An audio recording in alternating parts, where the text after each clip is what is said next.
जय हिंद दोस्तों, कैसे हैं आप सब। आज हम हिमाचल प्रदेश में स्थित 75 फीट ऊंची महादेव की ज्योतिर्लिंग जिसका नाम है श्रीखंड महादेव यात्रा की बात करने जा रहे हैं। अगर आप श्रीखंड महादेव जाना चाहते हैं तो ये वीडियो आप लोगों के लिए काफी यूजफुल है, क्योंकि आज की वीडियो पे मैं आप लोगों को बताऊंगा कि आपको श्रीखंड महादेव के दर्शन कैसे होंगे, कैसे आपको श्रीखंड महादेव की यात्रा करनी है, कौन कौन सी बातों का ध्यान रखना है, श्रीखंड महादेव आखिर हमको कैसे पहुंचना है, हमको वहाँ पे रुकने की क्या व्यवस्था है और साथ ही साथ हमको भोजन करने की वहाँ क्या व्यवस्था है, श्रीखंड महादेव यात्रा करने के लिए हमको कितने दिन की योजना बनानी चाहिए, साथ ही साथ श्रीखंड महादेव यात्रा करने के लिए कौन कौन सी बातों का हमको ध्यान रखना है और हमको कितने किलोमीटर की ट्रैकिंग करनी पड़ेगी। इन सारी बातों पर हम बात करेंगे और अंत में ये भी जानेंगे कि श्रीखंड महादेव यात्रा करने के लिए आपको एक व्यक्ति का कुल खर्चा कितना लग जाएगा। तो दोस्तों बने रहिए मेरे वीडियो में, एक एक करके सारी बातों को मैं विस्तार पूर्वक वर्णन करूंगा, जिससे आपको श्रीखंड महादेव यात्रा करने की काफी सहूलियत भी मिले और साथ ही साथ आपका कुल खर्चा भी कम आए। चलिए दोस्तों बिना विलंब के प्रारंभ करते हैं। सबसे पहली बात कि आपको श्रीखंड महादेव कैसे पहुंचना है। दोस्तों श्रीखंड महादेव यात्रा के लिए आपको 35 किलोमीटर की ट्रैकिंग करना पड़ेगी। कहां से आपको ट्रैकिंग आरंभ करनी है ये मैं वीडियो में भी बताऊंगा, लेकिन ये चीज ध्यान रखिए कि आपको 35 किलोमीटर की चढ़ाई चढ़ के जाना है और 35 किलोमीटर आपको पैदल वापस आना है। कुल मिला के श्रीखंड महादेव यात्रा में आपको 70 किलोमीटर का पद यात्रा करनी ही करनी है। चलिए दोस्तों बात करते हैं कि आपको श्रीखंड यात्रा शुरू करने के लिए सबसे पहले कहां पहुंचना पड़ेगा। दोस्तों अगर आप दिल्ली से आ रहे हैं तो सबसे पहले आपको पहुंचना पड़ेगा शिमला,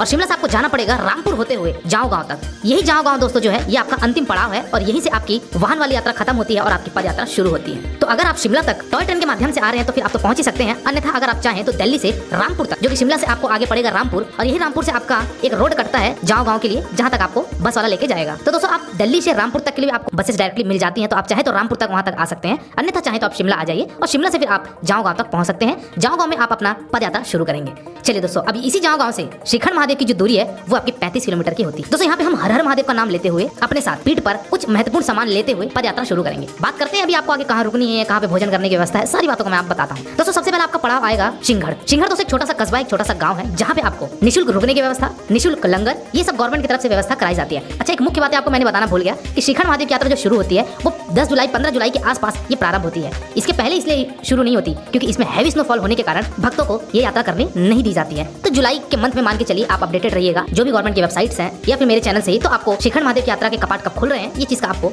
जानकारी लगभग जुलाई के आसपास मिल जाएगी। तो दोस्तों सिंघड़ गांव में जो है वहाँ पे आपका रजिस्ट्रेशन भी होता है। अगर आप श्रीखंड महादेव की यात्रा करने जा रहे हैं तो यहाँ पे आपके मेडिकल सर्टिफिकेट की चेकअप भी होती है या फिर आपका फिजिकल टेस्टिंग भी होती है। अगर आप चाहें तो यहाँ पे रुक सकते हैं। दोस्तों यहाँ पे रुकने की अगर बात करी जाए कि जो निःशुल्क रुकने की व्यवस्था है, यहाँ पे निःशुल्क लंगर चलता है, भंडारा चलता है, तो यहाँ पे आपको कुछ नहीं, एक पर्वत के किनारे टेंट में यहाँ पे आपका स्टे रहेगा। एक टेंट में 2 व्यक्ति 3 व्यक्ति 4 व्यक्ति रहेंगे जो कि निःशुल्क रहता है। तो आप अपना इस तरीके से यहाँ ठहराव कर सकते हैं। आप यहाँ पे कैंप फायर भी कर सकते हैं, काफी अच्छा आपको ये आनंद मिलेगा। तो आप यहाँ स्टे करिए, भोजन लीजिए, विश्राम करिए और सिंघड़ से आपको अर्ली मॉर्निंग उठ के पैदल यात्रा शुरू करनी है थाचरू के लिए। दोस्तों थाचरू आपका अगला पड़ाव है, या ये कहना चाहिए थोड़ा अगला बड़ा गाँव है, जहाँ पे आपको पुनः यहाँ पे रुकने की व्यवस्था, खाने पीने की व्यवस्था, ये सारी चीजों की व्यवस्था इस थाचरू गाँव में भी है। दोस्तों जो सिंघड़ से थाचरू की जो दूरी है ये आपकी 12 किलोमीटर की है और ये 12 किलोमीटर की ट्रैकिंग करते करते आपको लगभग 8 से 9 घंटे लग ही जाने हैं। तो आप उस दिन चाहें तो थाचरू में स्टे कर सकते हैं। एक चीज का जरूर ध्यान रखिएगा कि अपने साथ पानी जरूर कैरी करिएगा, क्योंकि बीच रास्ते में आपको पानी की उपलब्धता कहीं नहीं होगी। तो जो भी आप गांव में स्टे ले रहे हैं तो वहाँ पे आप भली भांति पानी अपना कैरी करके ट्रैकिंग करना शुरू करिए, क्योंकि ट्रैकिंग करेंगे तो आपको जाहिर सी बात है प्यास तो लगनी है। चलिए दोस्तों थाचरू में आप स्टे करिए और अगली सुबह आपको प्रस्थान करना है काली टॉप के लिए। दोस्तों काली टॉप हालांकि थाचरू से 2 किलोमीटर की दूरी पे है,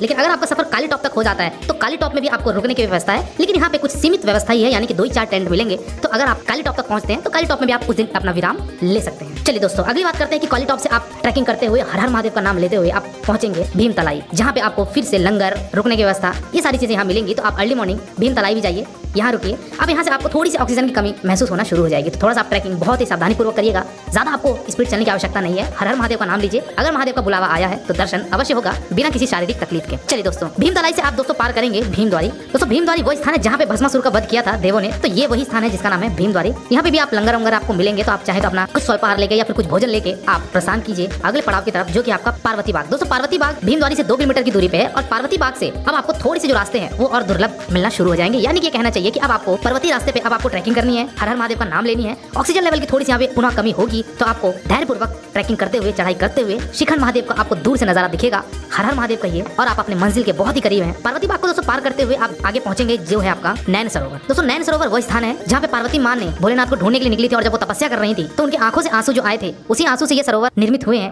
तो नैन सरोवर में दोस्तों ये कहा जाता है कि अगर आप इस जल को ग्रहण कर लें तो आपके जो भी कुछ भी पीड़ा है, कष्ट है, वो दूर हो जाती है। तो आप नैन सरोवर में जरूर जल ग्रहण कीजिएगा और आप नैन सरोवर से 6 किलोमीटर की बहुत ही दुर्लभ चढ़ाई ग्लेशियर के ऊपर से आपको चलना है। अपने साथ गमबूट जरूर लेकर चलिएगा, क्योंकि ग्लेशियर में आपके नॉर्मल शूज या स्पोर्ट्स शूज काम नहीं आएंगे। और पर्वतीय रास्ते पे, पहाड़ पे उबड़ खाबड़ रास्ते हैं, यहाँ से पार करते हुए आप पहुंचेंगे भीमलिपि की तरफ। और दोस्तों भीमलिपि से ही आपको श्रीखंड महादेव की ज्योतिर्लिंग के दर्शन होंगे, जो कि बहुत ही हम निकट हैं। भीमलिपि पहुंचिए। भीमलिपि से आप लगभग 1 से 1.5 किलोमीटर की दूरी पे हैं, तो आप भीमलिपि से पड़ाव पार करते हुए आप पहुंचेंगे श्रीखंड महादेव के दर्शन के लिए। एक चीज का जरूर ध्यान रखिएगा दोस्तों कि श्रीखंड महादेव के ज्योतिर्लिंग तक आप लगभग सुबह 10-11 तक पहुंच जाएं। कारण यह है कि आप वहां पहुंचेंगे, दर्शन करेंगे, पूजा अर्चना करेंगे श्रीखंड महादेव के ज्योतिर्लिंग का, अपनी मनोकामनाएं मांगेंगे और आपको रिटर्न भी आना है। क्योंकि वहां पे यानी कि भीमलिपि में आपको किसी भी तरीके की कोई भी रुकने की व्यवस्था नहीं है। वहां सिर्फ आपको ज्योतिर्लिंग के दर्शन करके आपको वापस आना है भीमद्वारी तक। तो दोस्तों आप इस तरीके से अपना ट्रैकिंग करिए, या इस तरीके से आप अपना टाइम का प्रबंधन कीजिए कि आप रिटर्न भी आप शाम तक आ जाए, अन्यथा अंधेरा होने पे आपको काफी ज्यादा समस्याओं का सामना करना पड़ सकता है। तो दोस्तों श्रीखंड महादेव में जाइए, वहाँ पूजा अर्चना कीजिए, वहाँ पे आप अपने मत्थे टेकिए और आप बहुत सौभाग्यशाली होंगे जो कि आप श्रीखंड महादेव के दर्शन किए। हर हर महादेव कहते हुए आप अपनी यात्रा रवानगी लीजिए भीमद्वारी की तरफ, और भीमद्वारी में आके स्टे करिए और आप इसी तरीके से अपनी ये यात्रा का समापन कर लेंगे।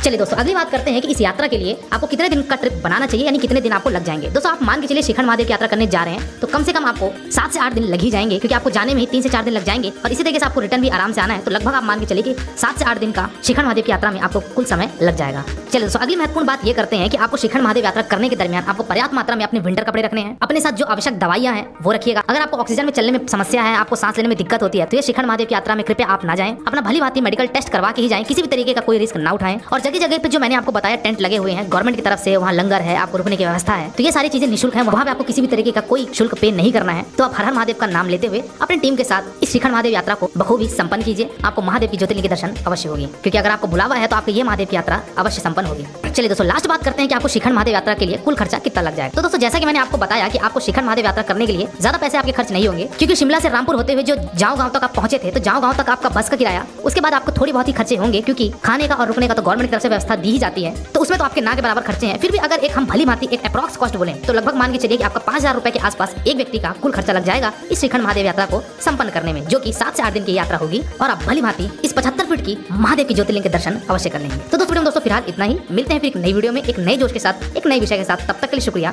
जय हिंद, हर हर महादेव। आपकी यात्रा मंगलमय हो।